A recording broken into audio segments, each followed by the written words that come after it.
Everyone has challenging moments in their lives, little incidents which, although they seem small, can have a profound impact on someone's mental health.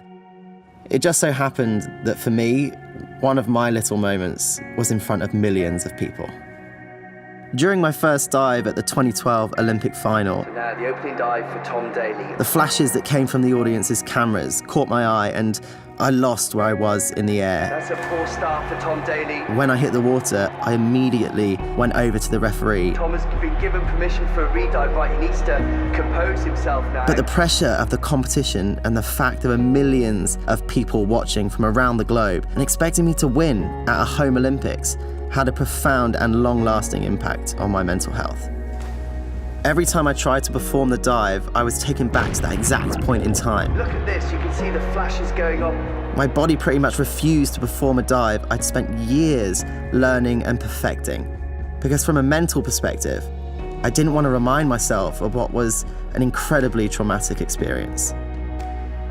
That one moment was the start of a very challenging period in my life.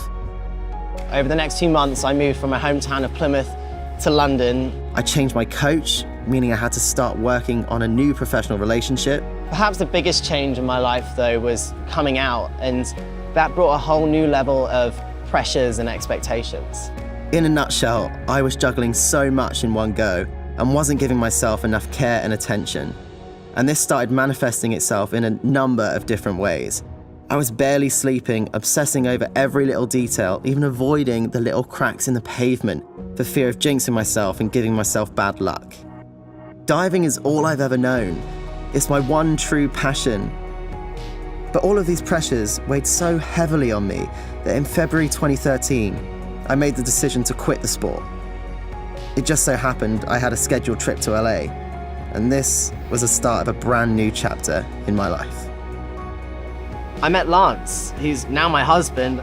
It was all exciting again, and everything started to fall back into place. Lance understood me. He understood the pressures and the sacrifices and all the commitment and dedication and the fears of success and the highs and lows of everything that has to go into it. And he challenged me to think positively again. He challenged me to face my demons head on, and I decided to go back to what I knew best, and that's diving. When I got back to the UK, I spoke at length with my coach. She suggested a number of additional techniques I could use to help alleviate my anxiety. Mindfulness and meditation are incredibly useful.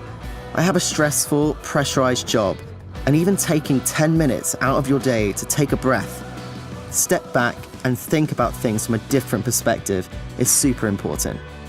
I practice this every single day. I soon realized I couldn't even attempt the dive that started all this mess in the first place. I had to take a completely fresh approach. My coach suggested that we create an entirely new dive inspired by an old circus trick. She showed me how you can take a challenge, flip it on its head, think of a solution, and move forward. I was the first person to ever perform this dive on the platform, and it's even earned its own nickname, the Firework. Got Lance to thank for that one. I have a different mindset now. I face my problems head on and work hard to think in a more positive way. I constantly remind myself that I'm only human. Things are going to go wrong sometimes, and life is a constant challenge. But if you surround yourself with the right people and work your absolute hardest, you'll be the best version of you. Oh yes, it's much better. Well done, Tom. And that's how I became the best me.